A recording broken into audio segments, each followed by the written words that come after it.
The following content is not suitable for children. You remember your first kiss? Depends, the first good kiss or the first bad kiss. Well, let's talk about kissing because there are good kisses and bad kisses, and let's try to help people with this one. All right, pay attention. Let's kiss better. Welcome to Foreplay Radio, Couples and Sex Therapy. I'm Lori Watson, your sex therapist. And I'm George Fallon, your couples therapist. And we are passionate about talking about sex and helping you develop a way to talk to each other. Our mission is to help our audience develop a healthier relationship to sex that integrates the mind, the heart, and the body. You won! That's right, Lori. Can you believe it? I am so excited for you guys. We won our section championship, and my son had won defensive play of the game. It was pretty exciting. They had 6 lead changes. My heart stopped 3 or 4 times during the game. Oh, my gosh. I need a vacation, and I now see what stress can do to you. It's so much easier, I think, when you're on the field, but to actually sit back and actually watch and not have any ability to influence the outcome. Wow. That was a roller coaster ride, but pretty amazing. And your son, he was honored with? Defensive play of the game. That is so great. Congratulations. Yeah, thank you. Congratulations to him. I know he's worked hard for this. He has. And it was funny. We're going out afterwards celebrating, and my wife shows me her iPhone watch thing, and it actually said, "Please breathe." She had stop breathing during the game. And so Kathy, that is so great. I'm sure. So you took your 3 shots of tequila, and I just want everybody to know that my husband took 3 shots of tequila in solidarity with the Fowlers. Thank you. And all our listeners, if you want to join us, hopefully we'll have 3 more games to be the state champions and finish our football career on top. Probably this is going to come out right on the last game. So take those shots of tequila and be with us. Right. And if any tequila company wants to sponsor us because sales are increasing, we can do that too. That's right. And that caveat, I typically don't drink, so this isn't. If you want to send in any emails worrying about George's has any issues around this, so far so good. Yeah. Okay. I've been thinking about kissing, and I have adult sons, and I always think, what is it like to be the guy who usually is the one who has to initiate that first kiss? Like, there is so much risk in that the first time you kiss a woman. I talk about heart-stopping moments. I don't know. Is it really risky? What is it like? It's worked the other way around too, right? Yeah. Sometimes the women are given the first kiss, but I think for either side, that just not knowing if you're going to get rejected. But I think most people feel pretty confident by the time, right? You're in that zone, you're in that flow. But I think there's a lot we can do to break down these kisses to say, hey, what's working? What doesn't work? Because again, I never had anybody talk to me about this in my life. So this is a first to spend a podcast talking about kissing. Mm-hmm. Our lips are so sensitive. That's why kissing is so great. Such a turn on. I can't remember, but I looked it up, and there's a lot of nerve endings in our lips. Yeah. So. And we all have different size lips and different size tongues. And how do these things all fit together? And kissing is hard. It's hard to talk about in general. I think it's also really hard to get through, as you're talking about it, how to do it, how you like it. Oof. Yeah. The research says that for women, a first kiss can make or break the relationship. Okay. And for men, they're definitely using kissing to kind of assess if this is a partner, but they're not as picky, apparently. They're paying attention to other things, I think. I think they are. That's why we got to slow them down and get them to pay a little bit more attention to the kissing. Yes, so they can get better at it. Well, this has been a big theme. Again, we're oversimplifying and overgeneralizing. Yes. But a lot of times, if you're thinking about the act itself or the orgasm, the foreplay, the beginning part becomes rushed. So we're trying to get men more in their bodies, more relaxed, and I think this is an important part of it. I do hear that. Occasionally I hear men talk about, though, they miss kissing. But I hear that so consistently from women, that they miss kissing. So there are a lot of different types of kissing, right? Mm-hmm. Is it that little how you doing kiss that longer linger in that romantic kiss, that sexy kiss. I mean, what kind of kisses are we talking about here, That's Lori? right. The French kiss. One thing I learned when I was looking up this episode is the American kiss. Do you know what the American kiss is? I do not know. The American kiss is like a really passionate kiss without tongue. I'm like, the French definitely do it better. Like, what is that like? Super passionate kiss. I don't know. Without the tongue? Yeah. I don't know about that one. Maybe Americans are a little puritanical or something. Maybe. If I think about like the old movies, right? Is that what was happening? I guess so. Yeah, exactly. Well, I think us Americans got some good kisses too, so. You're a patriot, huh? Well, it's universal, I think. The tongue kissing. Yeah. Well, I do remember my first kiss not being such a great one. I don't remember how young I was, but a girl kissed me first, and I had no idea what I was doing, so I went along with the ride. But afterwards, I think she teased me in front of the friends that like I bit her lip. She said something. No. I was like, I didn't even know what I was doing. So that wasn't a great first kiss. Oh, that is not great, and that is embarrassing. I just turned it around. Public. Like a good emotional withdrawal, I just deflected and blamed her and tried to protect myself, avoid those feelings of hurt and rejection. My first kiss was, of course, in a church group. We were playing Spin the Bottle, and I really liked this one boy a lot. And I had to kiss two other boys first. And one boy, he did this really bizarre, it was my very first kiss, I think. He did this bizarre thing where his tongue like fluttered. And I was just like, I don't know what to do with this. And I had never kissed anybody, so it's like, whatever. And then this other boy did this thing that, the next boy it was like he was like a lizard. It was just, and then the boy that I really liked, I mean, he was amazing, an amazing kisser. And so, of course, we were doing this in front of everybody else, and everybody was like, okay, enough already, break that up. That was fun. So third time was the charm, and that's Spin the Bottle Third time game. was the charm and was the boy. I mean, he was it. You're right. Yeah. Well, let's figure out what he knew how to do. Oh, let's talk about okay. What do you want to talk about? What's working and what doesn't work? Ah, gosh. Maybe we should start off with what doesn't work. Okay. Definitely fluttering and lizard tongue does not work. Okay. So that would mean we'd have to take into consideration the size of our tongue, right? And our partner's mouth. If you're just got a big tongue, that might be good for some things. That also might feel like a lizard. Yeah, I think it was kind of this in and out motion that, I mean, clearly he was probably first kiss as well. I did not shame him though, George. I just didn't know what to do with it. But size of the tongue, I don't think I've ever thought about that, honestly. Okay. Well, I think a big turnoff for a lot of people maybe is size matters. I don't know. I think a lot of people I hear about, it's excessive saliva can be a big turnoff. Ooh, yeah, I hear that too.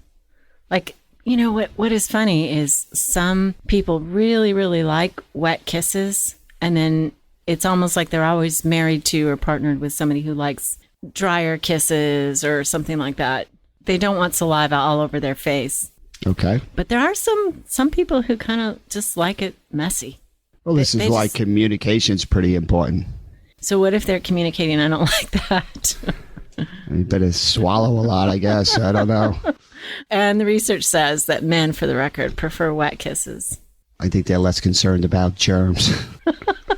But if you were thinking about that becomes a break, right? You start to, and certainly bad breath's another one. Ooh, yeah, bad breath, definitely. But I actually don't like minty breath either. There are a lot of people that think minty breath is great, and I get that. But what I hate is, if my husband and I are having dinner together, and then we're going to have sex or something, and he goes up and uses mouthwash. I'm like, oh, don't like that. It's like I really want to taste the wine and food on him. That's sexy to me. And plus, it's just a smoother transition. Right. And then I always get self-conscious. I'm like, well, if he brushed his teeth, do I need to go brush my teeth? It's like still enjoying the wine. Sure. Then you have people that are too firm, too passionate, too quick, and others the opposite extreme, too tentative, too soft, too hesitant. Mm-hmm. So how do you get the pacing right to get that feedback from your partner on what's working and kind of slowly increase it versus coming out of the gates too hard? Right. I think if the person kind of shoves their tongue in your mouth or is frantic, or I think the big problem is somehow or another, some people don't seem to dance together with their tongues. It's like they're not moving in sync. It seems natural that they would just do what their partner is doing. But I guess sometimes if you're nervous or you're just, it's like lack of attunement, right? We're back to that attunement piece again. It's interesting. Now we're talking about kissing. It could be communication. It could be emotional risking. It could be intercourse. But how do you pick up the signals and adjust and be flexible and move? Right. So this is fun to break down what doesn't work. All these little things like, how is your head tilted? How fast are you moving? What are you doing with your hands? Are you pulling the hair too tight? Are you kind of touching someone's ear? Are you making eye contact? I mean, all of these things are important to a good kiss. Yeah. You know, have you shaved? Do you got stubbles? What is happening?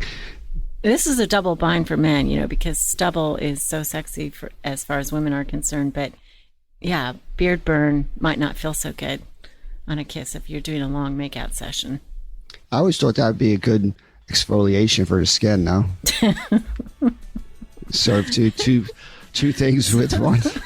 Make your skin really soft. Yeah. Trying to do the right thing. Right. Well, let's come back with what works about great kisses. Santa baby, it's holiday season, and you're looking for those gifts and stocking stuffers. And today, our sponsor, Manscaped, has just what you need for the stocking stuffer competition. So I would suggest maybe... the lawnmower body trimmer? That was exactly where I was going, George. The best trimmer on the market, or maybe stuff to make you smell good downtown, or I would suggest the Manscaped cologne. It's infused body wash. You can get a nail kit. It's a 4-piece nail kit called Shears 2.0. Also, they just have cologne, and I love cologne. It is sexy and really good. And ladies, hey, it's a subtle message to your man. Clean up a little bit. Take care of business. Please take care of business for the coming holiday with the stocking stuffers from manscaped.com with the code foreplay. And thanks for supporting us here. 20% off Foreplay Radio. Go get it. Speaking with certified sex therapist Lori Watson from Awakening Center for Couples and Intimacy. Lori, what is an intensive? So an intensive is 12 to 14 hours of therapy all in one weekend. And it's a way to really make fast progress on an issue that you've been stuck in. Maybe it's a sexual issue or a relationship issue. People will fly in maybe on a Friday, and we'll do 3 hours usually, get them acclimated, kind of set a direction. And then on Saturday, we usually do 4 or 5 hours, and Sunday morning, 4 or 5 hours as well. Compared to weekly therapy, there's just so much more you can get done when you have a chunk of time. How do people know if an intensive will help them? I do an initial hour interview to make sure that the candidate is suited for that kind of deep, long work, and also to make sure that I'm the right person. And for the record, if you don't choose to come in and see me, then you don't have to pay for that hour. Overcome the challenges in your relationship and your sex life. Learn more about intensives and Awakening Center's other services at awakenloveandsex.com. All right, Lori. So what do great kisses do? Oh, great kisses. I definitely think great kissing is, you got to use your hands too. Like when somebody moves in and holds your face or the back of your head or changes you and puts you at the right angle. As a woman, that's really sexy. I like that. What else? I think, we were talking about how do people get in sync? I remember learning to kiss. I guess, as a woman, I also had to partner and learn to dance. And so, it's like you have to be a good dancer as a woman, you have to kind of feel their body move before you're almost anticipating, but you're also relaxed and feeling it happen. And I think the same thing happens in French kissing. You have to be relaxed. You kind of have to maybe know a little bit, but you have to move in a similar way. Right. So there's a receptivity that's really important, but while also knowing what you like and what turns you on. Yeah, and I think, even as I listen to myself talk, I'm talking about a receptive position as a female. I think that's really natural, but yeah, sometimes absolutely you want to kiss the way you want to kiss. And I think it's important to have a playfulness. There's an uncertainty that becomes an important part of it, right? Not doing the same thing over and over again. Mm-hmm. How do you show that curiosity while being really, if you're going to take the lead and you're going to go for that first kiss, I think it's important you're looking for feedback on what's working. So you can do more of that or less of that. So that's what attunement is. It's not about getting it perfect. It's about noticing something. Maybe it's off a little bit and then you could adjust. Mm-hmm. There's so many things that we're paying attention to. So are you making a little bit of eye contact? Are you taking a break and taking your tongue out and repositioning? What do you do with your hands? I mean, there's so much here that we're paying attention to. I had a girlfriend who was dating, and she said that the guy and her were kissing, and then he stopped and he looked at her just for a while, and she's like, it was so intense. It was so hot. I'm like, yeah, that sounds hot. That Nice. Sounds great. Right. And what do we do with our tongue? Are we doing the same thing? Are we circling? Are we dancing? Are we moving in and out? What do you think about the tongue? What are we doing with the tongue? I remember that video we watched on Oh My God, Yes, one of our sponsors. That's just so many different ways of moving. Remember all those techniques? Yes, I do. So I do. So, okay, so we're asking a bunch of tongue techniques. I think people could try things like sucking each other's tongue or maybe exploring each other's mouth. I certainly remember times when teeth have clinked. That's not so sexy, but, each person exploring the other's mouth is exciting, and maybe sucking on each other's lips or biting each other's lips. Maybe not too hard, though. Don't want to draw blood. Don't want to shock the person if they're not ready for that or if you don't do that. yeah, we want to pay attention to pressure, right? How much pressure are you pushing or pulling with your tongue?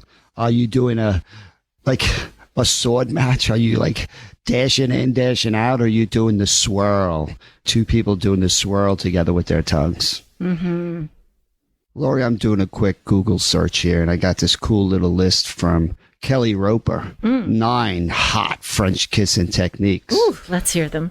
So we have the gentle tickle, the soft murmur, darting in and out, the swirl, little nibbling. We haven't talked about that. Sucking, invading, embracing, and the wandering.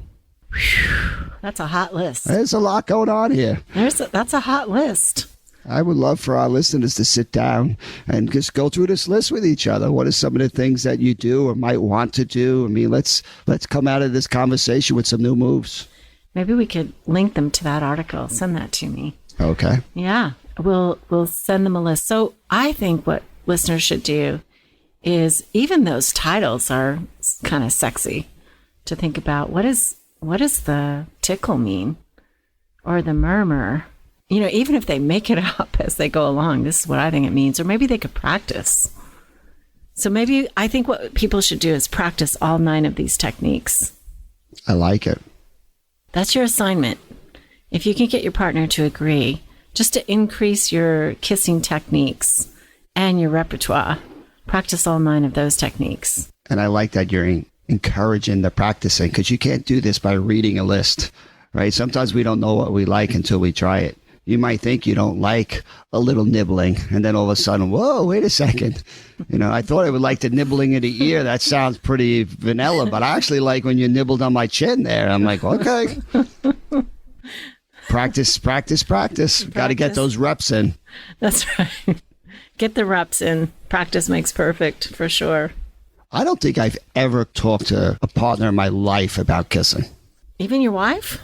No, I don't think we talk about kissing. We just kiss and we just do it.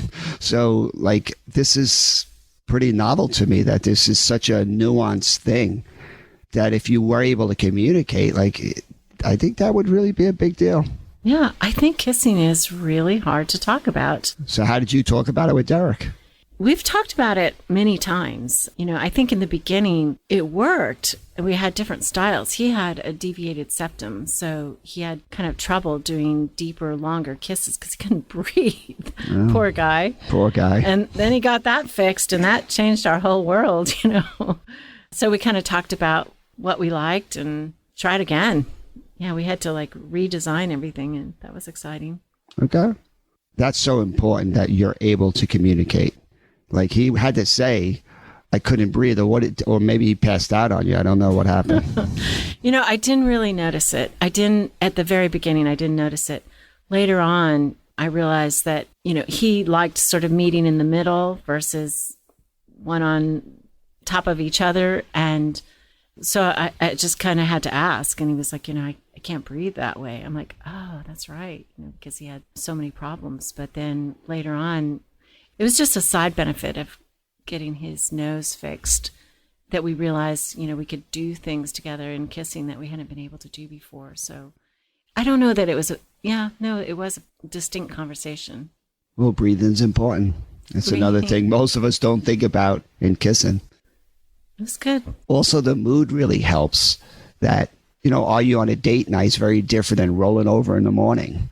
I mean, trying to be intentional about getting the body primed for that kiss. Mm-hmm. And do you want to do a kiss in the shower, which is pretty cool, as opposed to somewhere else? I mean, the environment could also help in these kisses.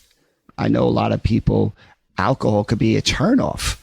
They don't like when their partner's drinking, and then that turns them off. And other people, it so loosens you up, and it's a turn on, the smelling that alcohol. So I'm really hoping that Somers keeps winning, because those 3 shots of tequila that my husband took were really good. See? And your partner might not know what's the gas pedal, what's the turn on here with different smells or different foods or different sensations or different pressures, right? And this is about attuning, and we make it easier to attune when we can communicate and say, not that doesn't work so well, but it's so important to say, I really like that. Can you do more of that? I mean, that's a great way of motivating somebody. Mm-hmm. Well, Lori, I'm excited. I can hear all these. Your brain is now on kissing. And that's what we want our listeners to have here, is their brains on kissing. There's so many creative ways that they can kiss and talk to their partner about all of these fun ideas. One idea I have is just maybe make it a no intercourse night. The only thing you can do is kiss. Frustrate yourselves a little bit, and just, that can be passionate. That, those early days of high school kissing when you weren't necessarily having sex, and it was like all that you could do and explore was kissing. That kiss was pretty electric. Right. And it could last an hour, and time went so fast. I know. And I think couples that are with each other for a long period of time take it for granted, and it just turns into this same moves. And we don't need to settle for that if we're more intentional. And, you practicing these 9 moves, I guarantee you're going to get some of that buzz back. Okay. So kissing, and this is the season. We're coming into the season of kissing and mistletoe, so lots of kissing around. We encourage you to take an evening, maybe by the fire, wine if that works for you, or alcohol if it does, or not, if that's a big turnoff, and practice 9 different ways of kissing. Yeah, and let that kissing be fun, playful, deep. There's nothing like a kiss to really be vulnerable and to go to these deeper places of intimacy. So whatever your kiss is, enjoy it and keep it hot. Hey, don't forget to check out uberlube.com with the coupon foreplay. It really helps us to support the podcast and keep delivering free content. Thanks so much. Call in your questions to the Foreplay question voicemail. Dial 833-MY-4PLAY. That's 833-MY-4-PLAY. And we'll use the questions for our mailbag episodes. All content is for entertainment purposes only and should not be considered as a substitute for therapy by a licensed clinician or as medical advice from a doctor. This podcast is copyrighted by Foreplay Media.